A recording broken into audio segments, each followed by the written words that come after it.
Okay, here we go. In February of last year, after watching Mr. Doshington's video completing space exploration, I really enjoyed it to the point that I was inspired to do something similar and even take it one step further by adding in Factorio 2.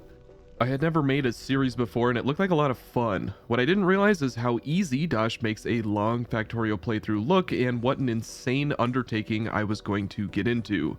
And that's why I'm making this video. I thought it would be fun to recap what my process was, what I learned, what I liked, what I would change, some juicy insider information, and why I'm not jumping to make a new Factorio series right now. Now that I'm 1 year removed, I think I can reflect on my whole experience from a more balanced perspective and give some insight into how this whole thing was made.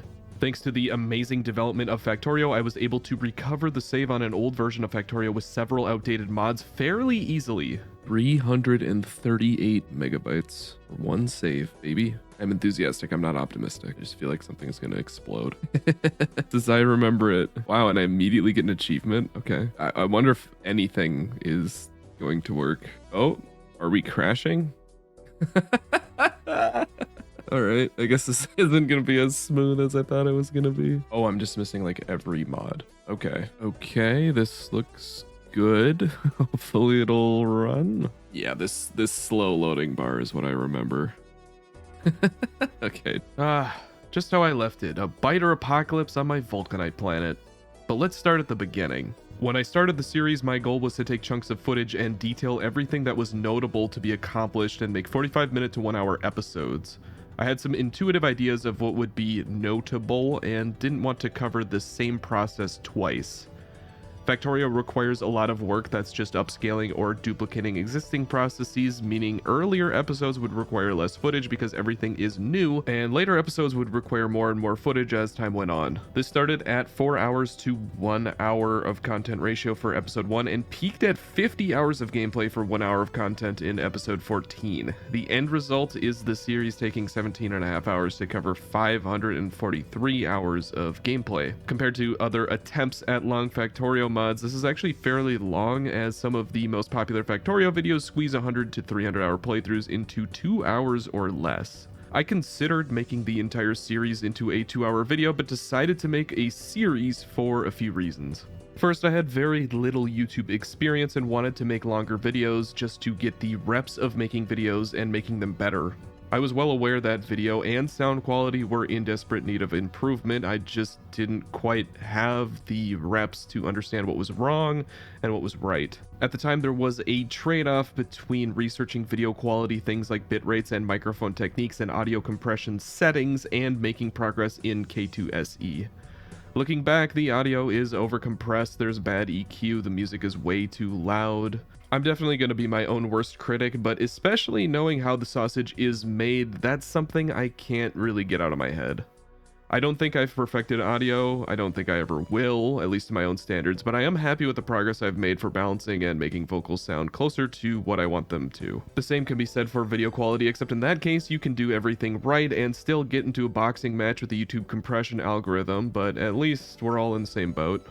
The second reason I wanted to make it a series instead of one big video was I didn't know how long it would take to complete the gameplay.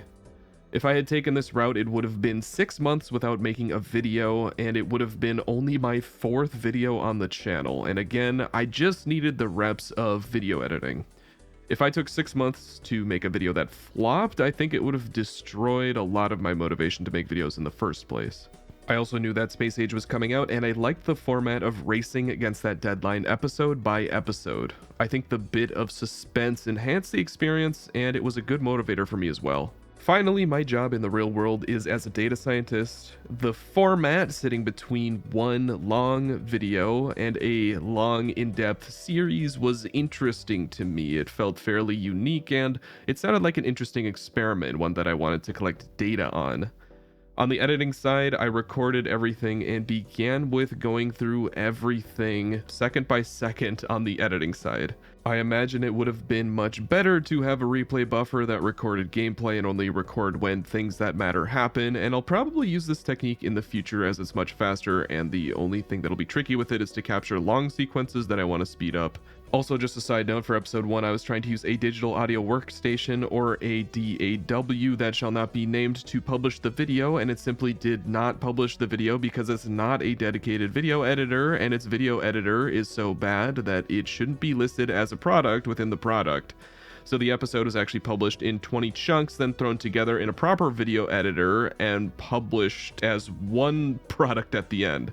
So if you want to do video editing, you should use a video editor. Go figure. It was a nightmare, but strangely also the only way I was able to remaster it as an episode, as episode 1's workflow was the only one that retained each audio track as a separate track, so I could rework the audio settings on the voices and turn down the music appropriately and separately. So it also strangely worked out, but I wouldn't do it again. In terms of the content, I already mentioned I wanted to cover any notable processes, but it also included a fair amount of yapping between me and my friends with no talk of Factorio at all. This was also experimental. I think a serious Factorio series and a casual multiplayer playthrough are really two different experiences and are seldom packaged together. I sort of see it now as a serious playthrough bogged down by casual, unrelated conversations. Don't get me wrong, I loved those conversations and included them for a reason, but the talking portions would have benefited from being shorter at the least. I even considered creating 2 separate videos at the end, one of just gameplay and one of just yapping, but thought those videos would be a bit redundant and the series as a whole was too tangled up between gameplay and yapping to make coherent sense out of certain important sequences. I also yapped quite a lot myself in this script. I think there was a lot of subjects I talked about that were wholly unrelated to Factorio or just cheesy or boring or didn't land well. This was intentional yet again. It was another experiment that I wanted to conduct, and what I learned is if I make another series like this, I'll be much more streamlined or at least focused on the particular ideas that I want to put forth. I also chose to use RuneScape music as the background music. This is because it's amazing. It was a huge part of my childhood and it's one of the best soundtracks ever. Some people hated it and the series may have been more popular if I used other music like just the default Factorio music, but I don't care. I had a strong desire to import music from the most grindy game ever to a series on the second most grindy game ever, and I think it fits, and I will never care what the haters think on this topic. I also use music from a plethora of other games that I love and some copyright-free bangers that I stumbled upon, and while I would turn the volume down on the music across the board, I am happy with the choice of music and the vibe it created overall. There were a lot of ups and downs during the production of Race Against Time and Space. I burned out 5 separate times while playing through. I read through every single insanely negative comment and contemplated quitting regularly. It mostly came down to my speed. I was working at a full-time job while also completing 500 hours of gameplay and even more time in editing in a 6-month period. I'm an overachiever, so I'm used to biting off more than I can chew, but this project I almost choked on. I was also not using guides, which probably added 100, possibly 200 extra hours of gameplay due to the large mistakes I made, and I would advise using guides. K2SE is simply made in a way that you should have certain information that may or may not be displayed to the player. When I finally finished the mod, I was ecstatic, relieved really, but I didn't have this feeling of huge accomplishment. It was more so a feeling of being let out of prison. Not that I've ever been to prison, but it was a feeling of being free, not as much a feeling of accomplishment. After my 5th burnout, the game was reduced to put a thing in a thing to make a thing, and that's really all it felt like, and I was so sick of it. The experience transformed me, and now I look at making a series and Factorio as a whole with much more consideration and even hesitation. As I mentioned before, I was also working a full-time job that would eventually lay me off, so the compounding of stressors and overall vibe in this period of extreme work, most of which I was putting on myself, was quite a lot. Just to say, while K2SE has severe flaws, it's hard for me to separate those feelings from what the outside world was dealing at me at the time, and in some strange sense, even when the game was at its most stagnant. It felt like an escape sometimes, a separate reality with the possibility to get compensated through some means other than a 9 to 5, which is actually a strange reality in and of itself. When the intrinsic motivation of making a Factorio series is converted into the extrinsic motivation of potentially being a career, it becomes a lot less fun. This is actually a documented phenomena I was well aware of from my grad school days, but to experience it is very humbling. It's become more difficult imagining making a full-blown series or any scripted content for that matter, but there is one game that will be getting a very significant update that I'm extremely excited for. I'm going to be more secretive about it for now, but just to say, with all the negative talk that I've been having around making a series, that's not to say that I am done with making series. One of the new satisfying things for me is to watch the first episode of Race Against Time and Space and zoom to the last. The progress, the improvements in audio and visual quality, the pacing, the tackling of hard problems, the editing, everything in that final 2-hour video is such a step up from the first. Now, every aspect I listed could also be quite a lot better. I have no false pretenses about that. But when comparing progress, I think it's important to only compare internally. There's a million people who are a million times better than me at a million things, but they might have worked a million times harder than me, or been a million times more lucky, or whatever.